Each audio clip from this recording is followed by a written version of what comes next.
Hey folks, welcome back to the channel. In this video we're going to be discussing what you can see on the screen just now, which are called living hinges or relief cut hinges. There's loads of different names for them.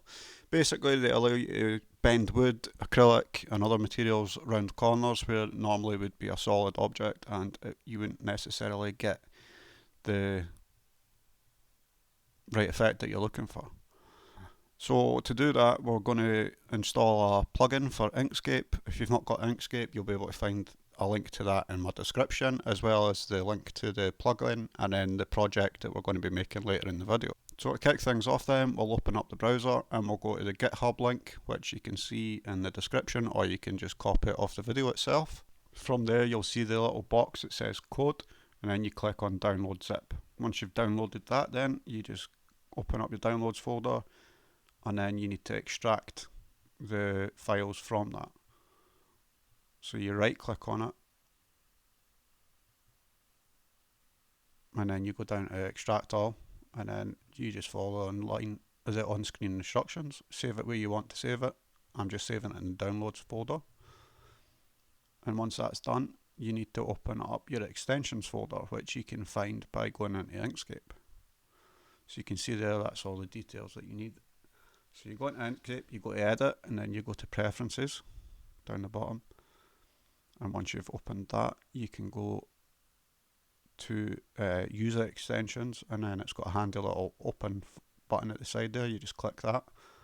Once that opens up, you can see I've already got the extension, but what I'm going to do for the purpose of the video is I'm just going to copy it from the downloads folder and paste it into the extensions folder.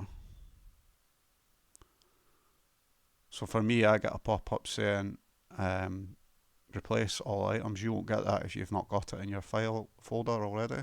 So I'm just going to hit OK, let that do its thing, and then once it's done, that's it installed. So you just close that down and then open up Inkscape, and you can go to extensions, render, and then living hinges. Once you've done that, you get this little window that you can have a look at. There's loads of different options and stuff for different styles of living hinges. You just have a wee play around with it, see what you like, and do some tests. If you select the draw swatch card, I'll show you what that does in a wee while, but it makes templates and testers for you.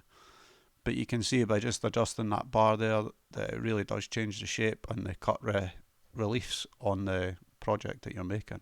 So again, it's all about practicing.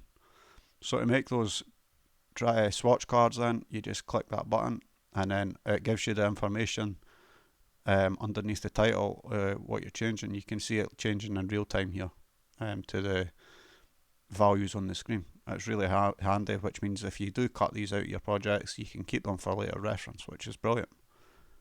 And then obviously it's got the GitHub website at the bottom there just for reference. But yeah, I mean, this is awesome. So here's some examples. I did 4 of each, and you can see the settings on the tops of the cards there and how much it affects the wood when you bend it.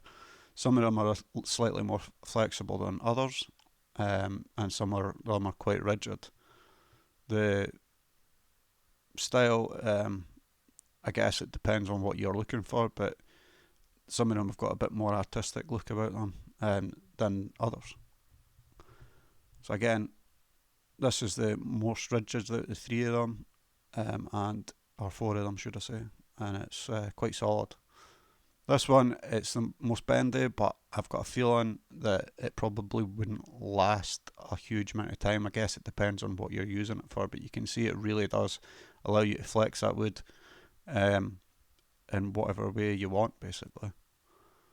So now that I've demoed that, I'm going to show you a project in which you could use it. I got this one from 3-axis, and the link will be in the description below. So I'm just cutting it out of some material that I actually found in the bargain bin at IKEA, believe it or not. It's just the MDF with a face coat on it, the other side, and it cuts superbly. It's only 2.5mm thick, so it's not hugely thick, really, to be fair. But it does for tester projects and just to sort of see how things go. And like I say, it cuts really nice and it actually has a nice finish on it.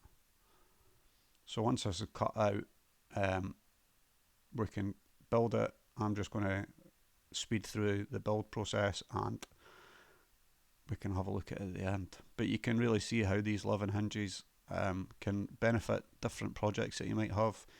A few that I can think of off the top of my head would be caddies for bottles, whether it be like a wine box holder or something like that.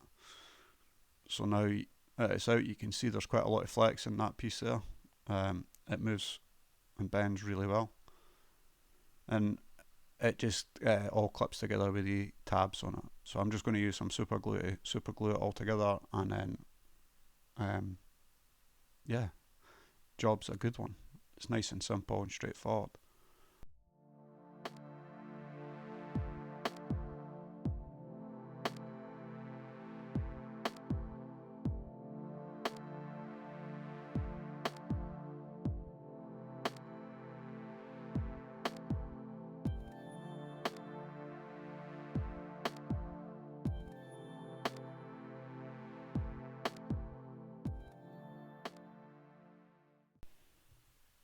So as you can see, it holds 4 cream eggs nice and easy, and it's a dead effective way of making a little basket for Easter. Absolutely perfect gift for someone. Hopefully you found this helpful. If you've got any questions regarding the GitHub links and how to get the downloads, just drop me a message. Otherwise, please do like this video and consider subscribing. Thank you very much for watching, guys. Cheers, bye.